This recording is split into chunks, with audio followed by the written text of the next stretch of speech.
Hello दोस्तों, नमस्कार।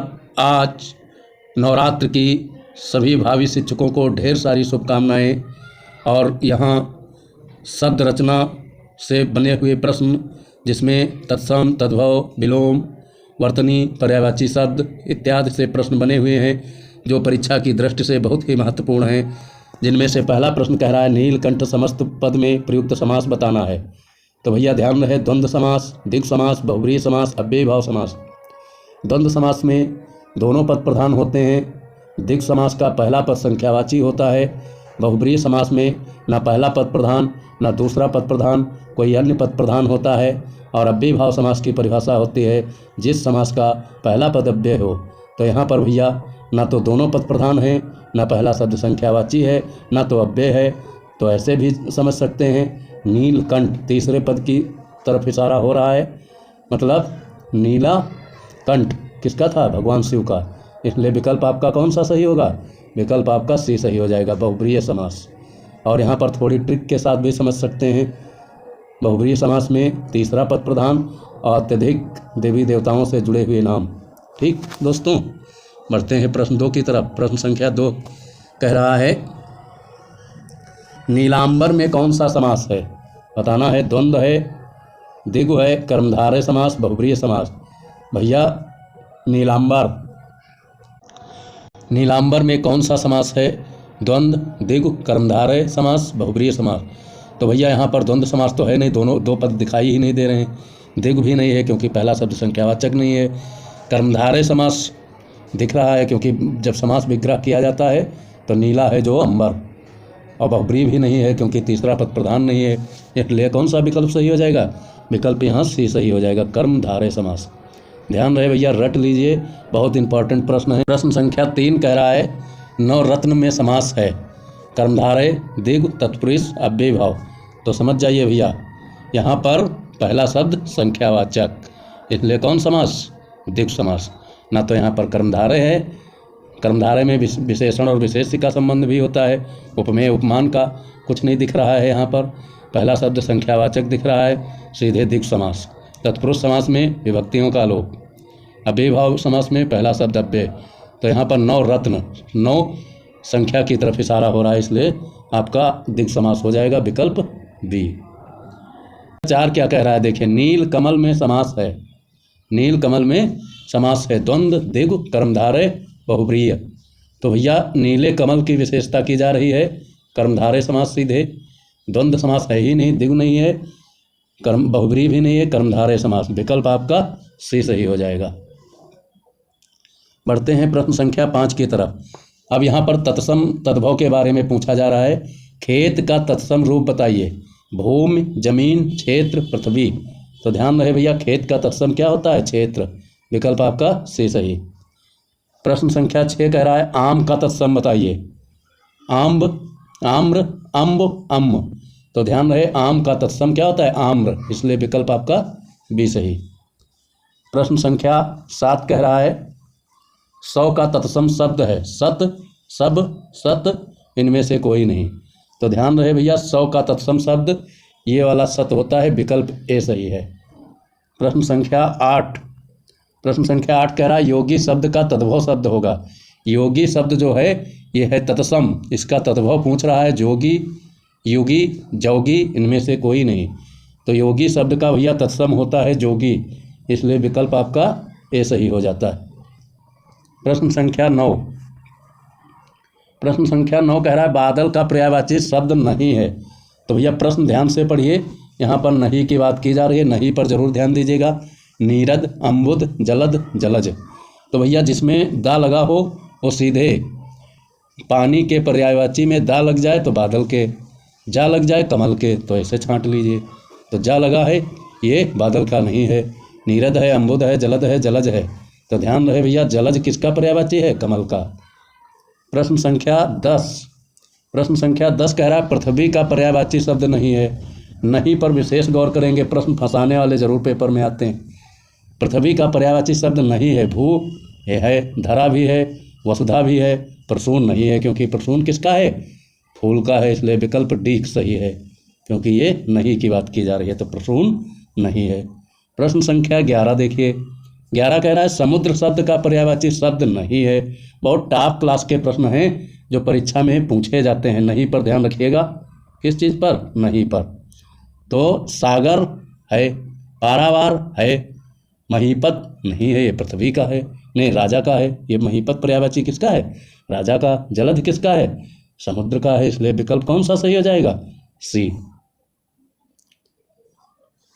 प्रश्न संख्या 12 देखिए।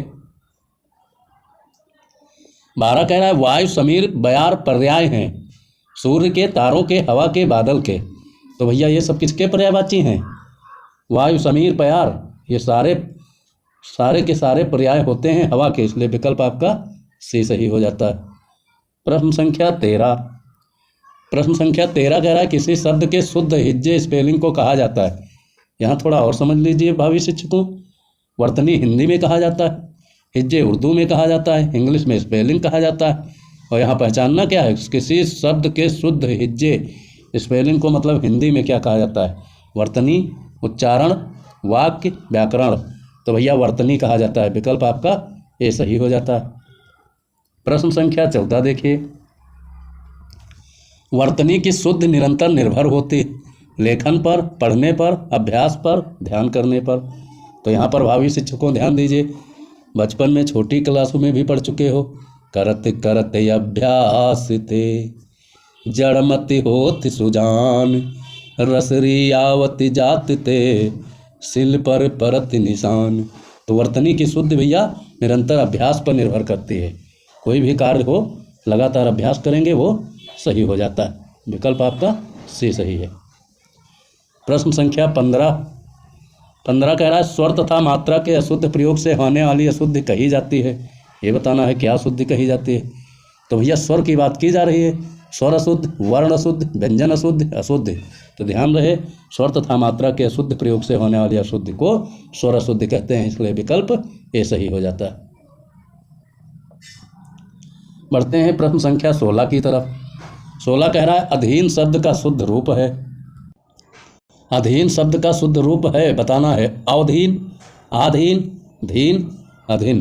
बताइए शिक्षकों, भावी शिक्षकों बताइए अधीन शब्द का शुद्ध रूप आधीन होता है।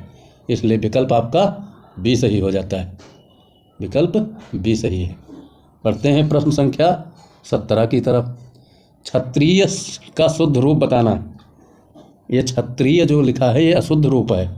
इसका शुद्ध रूप क्षत्रिय, क्षत्रिय, क्षत्रिय, क्षत्रिय। तो भैया क्षत्रिय इस छा से लिखा जाता है। इसलिए ध्यान रहे विकल्प ए सही है। बढ़ते हैं प्रश्न संख्या 18 की तरफ। 18 कह रहा आसमान का शुद्ध रूप बताइए। यहाँ पर भैया वर्तनी जितने अभ्यास कर ले उतना ठीक है। आसमान जो लिखा जाता है ये दंती वाले सा से लिखा जाता है और आसमान होता है, ना आसमान होता है, ना आसमान होता है, ना आसमान होता है। ये दंती वाले सा से लिखा जाता है। इसलिए विकल्प आपका बी सही है, आसमान। प्रश्न संख्या 19 कह रहा है भाषा के लिखित रूप में ठहरने के संकेत चिन्ह को कहते हैं। विराम चिन्ह, स्थिरता, अल्प विराम, शून्य। तो ध्यान रहे भैया भाषा के लिखित रूप में ठहरने के संकेत चिन्ह को कहते हैं विराम चिन्ह। क्या कहते हैं? विराम चिन्ह। इसलिए आपका विकल्प कौन सा सही होगा? ए सही हो जाएगा। प्रश्न संख्या 20 कहता है विराम चिन्हों के प्रयोग से भाषा की अभिव्यक्ति में आती है सरलता, कठिनता, स्पष्टता, मधुरता। बताइए भावी शिक्षकों, विराम चिन्हों के प्रयोग से भाषा की अभिव्यक्ति में क्या आती है? स्पष्टता। इसलिए विकल्प आपका सी सही हो जाएगा। प्रश्न संख्या 21 कह रहा है प्रश्नवाचक चिन्ह है। बताओ भैया, यहाँ पर विराम चिन्ह से प्रश्न है। तो प्रश्नवाचक चिन्ह भैया बहुत आसान प्रश्न है। ये पहला जो है पूर्ण विराम है, फिर अल्प विराम है, फिर विस्मयाबोधक है, प्रश्नवाचक। विकल्प डी सही। प्रश्न संख्या 22 में विस्मय सूचक चिन्ह पहला भैया पहला ही विस्मय सूचक है। इसके पहले हम बता चुके हैं, ठीक। दूसरा प्रश्नवाचक है, तीसरा पूर्ण विराम है और वो डबल इम्पॉर्टेंट कामा या इसको उद्धरण चिन्ह कहते हैं। तो इसलिए यहाँ पर विकल्प कौन सा सही हो जाएगा 22 का? पहला ही ए, विकल्प ए सही है। प्रश्न संख्या 23 कह रहा है संस्कृत वह शब्द जो ज्यों के त्यों हिंदी में प्रयोग किए जाते हैं उन्हें कहते हैं शुद्ध, तत्सम, तद्भव, देशज। भैया ज्यों के त्यों संस्कृत के आए हुए शब्द जो हिंदी में प्रयोग हुए हैं उन्हें तत्सम कहते हैं, इसलिए विकल्प आपका बी सही हो जाएगा। प्रश्न संख्या 24 कह रहा है आग शब्द है तद्भव तत्सम देशज विदेशी। तो भैया आग शब्द है तद्भव, इसलिए विकल्प आपका ए सही हो जाएगा। प्रश्न संख्या 25 कह रहा है जब दो शब्द विपरीत अर्थ देते हैं तो वो एक दूसरे के होते हैं। विपरीत अर्थ दें भैया विलोम, समान अर्थ दें समानार्थी, एक पर्याय हो पर्यायवाची, जुड़े हुए हों संयुक्त। तो यहाँ पर क्या हो जाएगा शब्द दो, जब दो शब्द विपरीत अर्थ देते हैं तो एक दूसरे के क्या होते हैं विलोम, इसलिए विकल्प आपका ए सही हो जाएगा। बढ़ते हैं प्रश्न संख्या 26 की तरफ। प्रश्न संख्या 26 कह रहा है नवीन का विलोम बताइए। प्राचीन, प्रवीण, आधुनिक, नवीन। तो भैया नवीन का विलोम प्राचीन, ध्यान रहे विकल्प आपका भी सही हो जाएगा। प्रश्न संख्या 27 कह रहा है जो शब्द अर्थ की दृष्टि से समान होते हैं उन्हें कहते हैं समान, असमान, नवीन, पर्यायवाची। जो शब्द अर्थ की दृष्टि से समान होते हैं उन्हें भैया पर्यायवाची कहते हैं। ज़्यादा सोचना ही नहीं, विकल्प आपका डी सही हो जाता है। प्रश्न संख्या 28 कह रहा है पुत्र का पर्यायवाची बताइए। बेटा, अनुज, सगा, प्रिय। तो पुत्र का पर्यायवाची भैया बेटा होता है, विकल्प आपका ए है। प्रश्न संख्या 29 कह रहा है समास का शाब्दिक अर्थ बताइए। मेल, दूरी, संबंध, संक्षेप। तो ध्यान रहे भैया समास का शाब्दिक अर्थ संक्षेप होता है। समास का शाब्दिक अर्थ क्या होता है संक्षेप, इसलिए विकल्प आपका डी सही हो जाता है। दोस्तों यहाँ पर एक चीज़ और हम बता दें, समास का शाब्दिक अर्थ संक्षेप होता है, लेकिन अगर कहीं विलोम की बात करें तो व्यास होता है, ध्यान रखिएगा। समास का उल्टा क्या होता है व्यास। बहुत इंपॉर्टेंट क्वेश्चन है। प्रश्न संख्या 30 जिसमें दोनों पद प्रधान होते हैं उसे कहते हैं द्वंद्व समास। द्विगु समास, अव्ययी भाव, तत्पुरुष। तो भैया जिसमें दोनों पद प्रधान होते हैं उसको कुछ कहना ही नहीं, द्वंद्व समास क्या होता है द्वंद्व समास, इसलिए विकल्प ए सही है। ठीक, बढ़ते हैं प्रश्न संख्या 31 की तरफ। 31 कह रहा है जिसमें उत्तर पद प्रधान होता है उसे क्या कहते हैं बताइए। जिसमें उत्तर पद प्रधान हो, हम बता चुके हैं तत्पुरुष समास। क्या होता है तत्पुरुष, क्योंकि द्वंद्व में दोनों शब्द प्रधान, द्विगु में पहला, कर्मधारय में उपमान या विशेषण विशेष से।